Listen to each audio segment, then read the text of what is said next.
Hey guys, welcome back to the channel. So behind me I got a 2008 Jeep Grand Cherokee. This one has a 3.7 liter V6 and it has been throwing a few codes for a lean condition and a stuck oxygen sensor. I've gone ahead and diagnosed it. The oxygen sensor is bad, the upstream one on bank 2, and we're going to go ahead and replace that today. Now before we go ahead and begin guys, if you guys haven't subscribed to the channel, hit the subscribe button down below. Definitely smash that like button because it helps the channel out. And with that said, let's go ahead and replace this oxygen sensor on this Jeep. So just to give you guys an idea, bank 2 is going to be the passenger side, and if you look at it, there is our oxygen sensor that we're after, and you follow the pipe through. The way to verify, if we come back here, is you'll notice that there's the second one right there. So just make sure you get your correct oxygen sensors, because you can easily get confused, because we have the bank 2 upstream here and then the bank 1 downstream.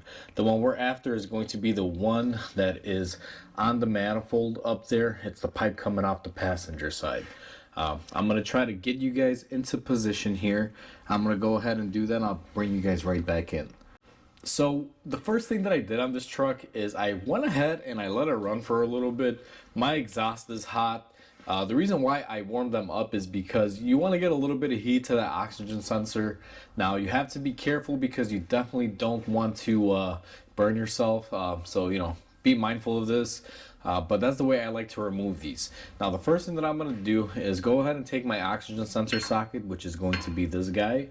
And I'm going to sneak in here, again being very careful not to burn myself. And I'm going to loop it around the oxygen sensor that we are going to be removing. These sometimes can be difficult guys, but I find that if they're a little warm, they do come off pretty easy. Sometimes it's not uncommon to grab your acetylene torch and have to heat them up. Then I'm going to take my ratchet here, and hopefully I can get this thing in place and set it to our off position, and let's see if this bad boy is going to crack loose. Okay, so that is good. So our oxygen sensor is loose, which doesn't surprise me. This Jeep, it looks like someone has replaced these before, and the reason why we're replacing this one is this thing is stuck in open loop. It will never hit closed loop. Something internally went bad inside the sensor. The customer did tell me that they did go over a speed bump that they didn't quite see. Maybe that rattled something loose on the inside. They said it was a pretty severe hit. I don't know if that'll do it or not, but as far as I know from all the testing, this sensor is bad. It won't switch. If I look at my data PIDs on my computer, the bank 1 will go into closed loop, the truck will be warmed up, and this thing still stays in open loop. It will never command the computer to go into closed. So something rattled loose in there electronically. Now that we have our sensor loose, I'm going to show you guys on the old sensor that I have on a Jeep, because it's very difficult to get up there where the connector is. But you're gonna follow your wire, which is going to be this guy, all the way up, and I'll give you guys a glimpse here. I don't know how well the camera will cover it, but you have to kind of follow it way up there and you will have a connector. Now there's no way for me to really get the camera in there and show you guys that portion, so I'm gonna have to zoom you guys out and just show you me doing it. But I have this example here from another one that I replaced a while back on a Jeep. The connector is going to be like this, and what you simply have to do, let me get some lighting on here, is go ahead and just push in this tab connector and pull out. They can be way up there by the transmission tunnel, guys. They do suck. They are very difficult, but all you have to do is just push that tab and pull off on it. It should be quite simple once you're able to get your hand to reach it. Now the difficult part is just reaching it, and like I said, these things are just absolutely difficult. I'm gonna attempt this and see if I could even get in there. I may have to move you guys on the camera here, so let me see if I can position the camera up. I think this is probably the best position for you guys right now, and you guys may be able to see me reaching up there to get this connector. So I'm gonna be careful here, follow my wire up, and my connector seems to be up here. Now I do know someone's replaced this before, because this connector is not inside of a locking tab. Typically they have like a little holder, so let me see if I can get in here. And okay, so that should be disconnected right there. So with our wire disconnected, we can go ahead and pull down on our connector and bring our whole wire down there. We'll just kind of let it hang out of the way. Now I'm going to reposition you guys where we were before and see if we can get in there. And now it's just as simple as putting your hand up here and spinning this off.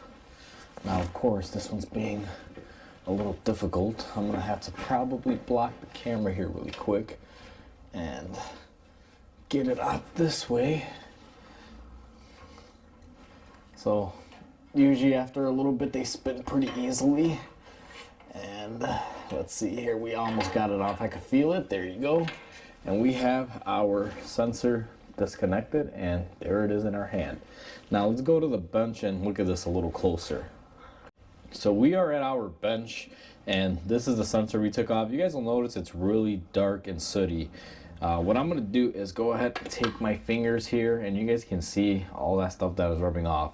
Now for most of you that know, I wear gloves. Usually I do, guys, but I ran out. My last set is here and it already broke on me, so shipment's on the way. But either way, you guys can see all that transfer on my finger from the sensor, and you can see it's wiping off, getting clean. The reason why this is sitting up like this is because that side of the engine is running rich. When this thing is commanding the computer how much fuel to throw in there, with it never reaching closed loop, it's kind of like the first start in the morning. It's telling the computer, hey, you know, I need more fuel, I need to warm up. And the computer is just dumping a bunch of fuel in there. It's not burning right and just coating everything. So there's a lot of soot inside of the system. And that's simply because this won't switch back and forth. It's not reading the right temperature. You could have the engine at operating temperature, everything being perfect, and this is telling it that it's not, and it needs more fuel on the one side of the engine. And the truck is just running rough and running very, very rich. So that's why we went ahead and we're going to replace this today. Now before we do that, if you guys don't have a scanner, you can always ohm these out. 2 wires here are for your heater, and the other 2 are for the actual electronic portion in there. I'm not going to go ahead and ohm anything because I use my scanner to do it, but there is a way to do this without a fancy scanner, but we've already verified it using the scanner. So just to share a quick tip before you install it. Now most oxygen sensors will come, they'll have this little protector boot. This particular one is NTK, the one that I'm using, and you'll see that they do come with a little bit of copper AntiSeize on there, or some sort of AntiSeize.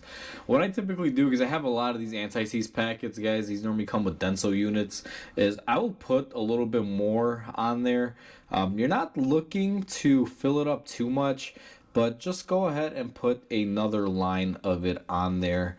I find on these Jeeps sometimes that using a little bit more is more beneficial because it'll help out the sensor when it comes to removal and aid it not sticking in there. These do tend to stick quite a bit, guys. So what I like to do is just something like this. Make sure you don't get it on your sensor head or anything, and if you do, it does burn it off, but you know, why do that? So if you do wind up getting any on there, you know, just take a rag and just clean it up, you know, just like so.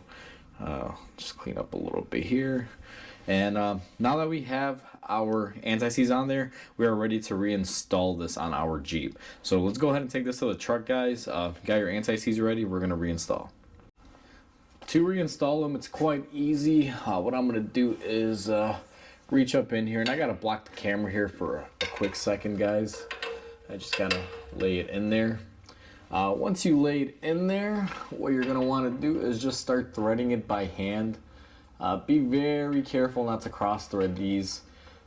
Typically, if you do cross thread a bolt, it's easy to fix it, but when it comes to these, I find it's almost impossible. Typically, you'll have to go to a muffler shop or someplace to get a new pipe made, or a bung, which is what they call where it screws into re-welded on there. I've had issues where it happens and I've had to put a new bung and weld it on. Normally you can just put a little bit lower, but at the same time it's not designed that way. But Either way, now that we have that in there, what we're going to do is go ahead and we're just going to grab a wrench for the initial tightening. These should be a 22. So what I'm going to do here, I'm going to take my long wrench and I'm just going to start working it on there. These do have a gasket that you have to crush, kind of like a spark plug in essence. So you want to make sure that you tighten it up really good. Now you can use a wrench or you can use a specialty tool, whatever you see fit for tightening it. However, I find the wrench to be easier when it comes to installation.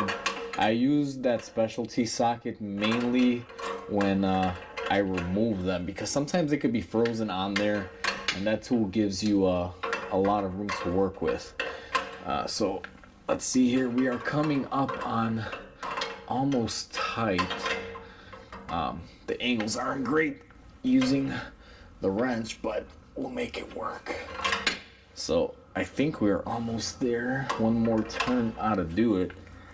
And make sure you get a nice tight seal, because you can't have air leaking and throwing off your readings on these guys. A lot of people don't tighten these up, and you want to make sure you got a very good, nice tight seal, which I believe we have achieved right there. Let me just check it here. Gotta swing around, and yep, we are nice and tight.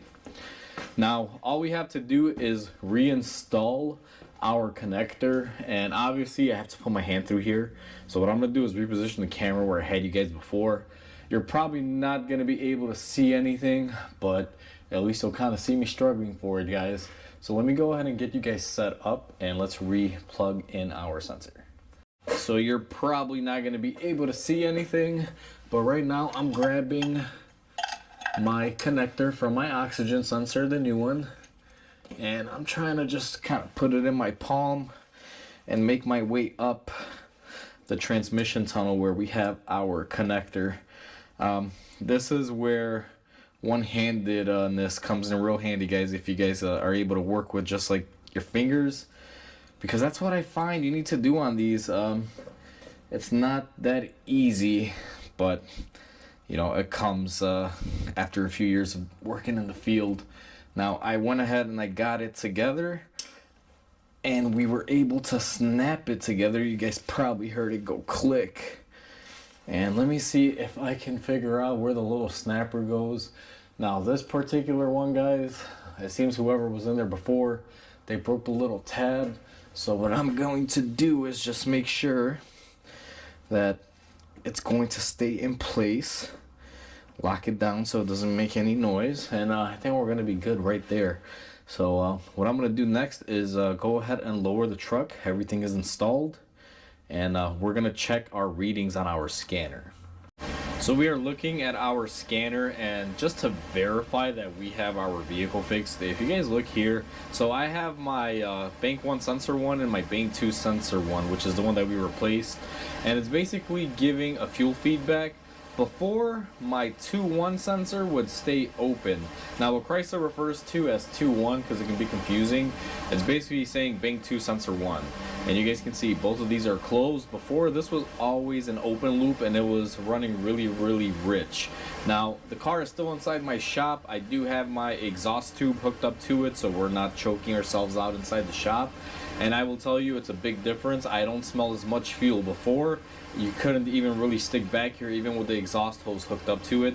It was smelling really, really rich, and now we are back to normal levels. So I'm gonna let this thing run for a little bit, do a couple more tests, guys, but this thing is pretty much done in my book. We are looking really good with all the data that I see so far. So we are all set, guys. We replaced the oxygen sensor on this Jeep. Now it's still running. I have it hooked up to my scanner. It's running more monitor data because I do want to be 100% sure. There were a couple other codes that were in this thing, but they were nonsense codes, so I'm just verifying before I give it back to the customer. But all in all, that's how you replace an oxygen sensor on these Jeeps. It's real simple. It's quick and easy. As you guys saw, as long as you got the right tools, you're able to do it. So hopefully you guys enjoyed this video. Hopefully this video helps you guys out. Please comment, like, and subscribe. It definitely helps the channel grow. I hope you guys have a wonderful day, and I'll catch you guys on the next video.